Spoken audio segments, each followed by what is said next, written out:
A prescrição de antibióticos e corticosteroides orais é uma prática que tem sido cada vez mais vista no tratamento de infecções respiratórias, e aí incluindo as infecções virais, né?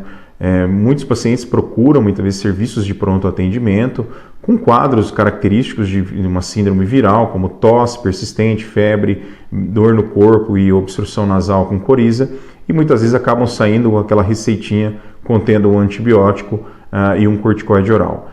E aí a gente tem que colocar algumas ressalvas. Quando isso deve ser usado e por que isso é uma prática que a gente tem que tomar alguns cuidados, né? Primeiro ponto, se você não tem uma definição de uma infecção bacteriana associada, como por exemplo uma pneumonia documentada no raio-x de tórax, uma sinusite bacteriana, muitas vezes diagnosticada com alguns critérios clínicos, e uma otite, né, uma infecção de ouvido bacteriana, o antibiótico jamais deve ser usado. E aqui cabe uma ressalva, né?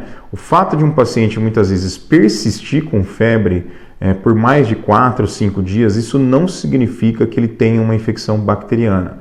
Esse é um fator que gera muita confusão, principalmente em crianças, né? A tal da prescrição por via das dúvidas. Por via das dúvidas, vamos entrar com antibiótico. Isso não é bem assim.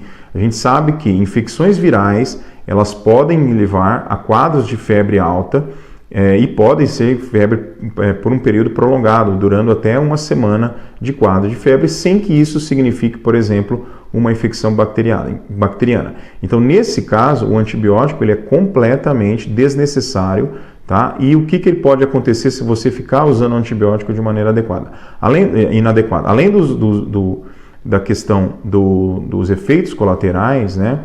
Isso pode produzir a longo prazo quadros de resistência bacteriana e você começar a ter algumas infecções até por germes um pouco mais resistentes. Então é preciso tomar muito cuidado com relação a essa prescrição excessiva de antibióticos para infecções de vias respiratórias, em especial os quadros virais, né, gripes, resfriados, que na grande maioria das vezes necessitam apenas de tratamento sintomático e algumas orientações do dia a dia, como lavagem nasal, alimentação, repouso e hidratação, tá? Outra preocupação que traz para a gente é o uso excessivo também dos corticosteroides orais, né? Raramente hoje você vê pacientes com quadros virais, principalmente os quadros prolongados, e aí eu incluo principalmente as crianças nessa análise, que não sai ali com uma receita de predsim, né, ou a prednisolona, outros corticosteroides conhecidos por via oral, né? Então é preciso tomar muito cuidado com esse tipo de prescrição. Os corticosteroides são drogas anti-inflamatórias, elas têm excelente ação no sistema respiratório para quadros inflamatórios, mas a grande maioria das vezes ele é desnecessário em quadros de infecções respiratórias.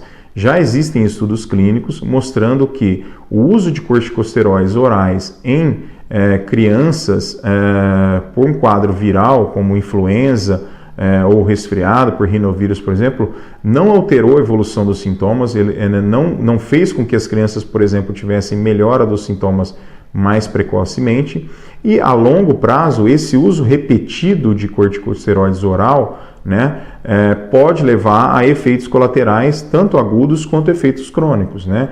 Já existem trabalhos na literatura médica mostrando a documentação de alteração de crescimento em crianças com uso excessivo de corticosteroides e também de perda de massa óssea em crianças com o uso excessivo de corticosteroides. Então, qual é a solução? Se você tem um processo inflamatório, por exemplo, que o vírus leva ao quadro respiratório, né, ao sistema respiratório, que gera, por exemplo, uma tosse persistente crônica, quadros de obstrução com coriza, preferencialmente dar preferência ao uso de corticosteroides tópicos, como, por exemplo, os corticoides nasais e até os inalatórios através das bombinhas. Por que isso?